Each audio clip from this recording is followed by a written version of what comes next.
Hello and welcome back to Bits and Bobs. Today's video is all about the 1808 third guinea from the reign of King George III, the coin we can see on screen now. I'll first go through the design of the coin and then move on to the facts and figures.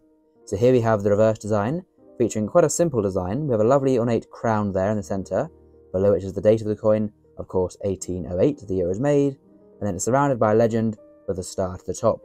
The legend is in Latin and reads Britanniarum Rex Fidei Defensor, or in English meaning King of Britain, Defender of the Faith, and it is unabbreviated, this legend, as the full Latin words, as they have space to fit it on.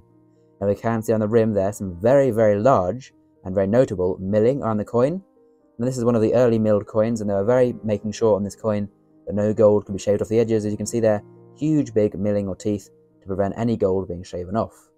Now then, moving on to the obverse of the coin, we can see here the military portrait of King George III. Not a most flattering portrait in my opinion, nonetheless, but he faces to the right, with a fairly long extended neck and a laureate in his hair. Around him we have the remainder of the legend. This reads Georgius III de Gratia, or in English meaning George III by the grace of God, alluding to the fact that back then they believed King George III had been chosen to rule by the grace of God, and it was God's will for him to reign.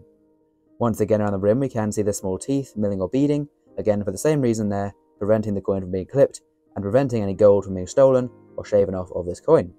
So there is the design of this third guinea, and now we'll move on to the facts and figures of the 1808 third guinea piece. So, this coin was made at the Tower Mint, so made at the Tower of London, in London, where the Royal Mint was based at this time.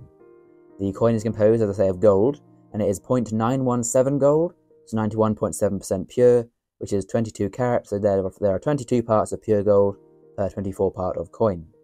This coin weighs 2.7 grams, so a little under 3 grams of weight for this coin, and a diameter of 19 millimeters, so comparable to a modern penny coin for comparison of this coin's size. The mintage of this guinea is unknown, well, third guinea I should say, is unknown, as back then they did not record coin mintages fully until 1816, so a little earlier than they were recording mintages. The third guinea coin is worth, of course, a third of a guinea, which was 84 pence, 7 shillings, or 0.35 of a pound, as of course a guinea was £1 and 1 shilling. Back in 1808, a third of a guinea was equal to £38 and 76 pence today, so comparable to having two £20 notes today, or back then, a third of a guinea coin. And the coin was demonetised in 1817, after all guinea denominations were demonetised, and the new sovereign denominations were introduced.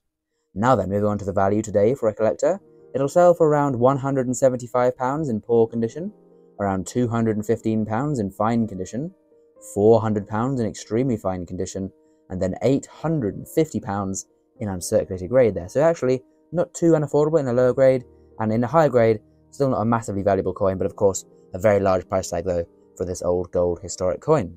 So there we go. Comment down below if you have any gold coins of George III, we'd love to know. Please of course subscribe as well. Thank you for watching, and we'll see you again soon for some more coins in the future on Bits and Bobs.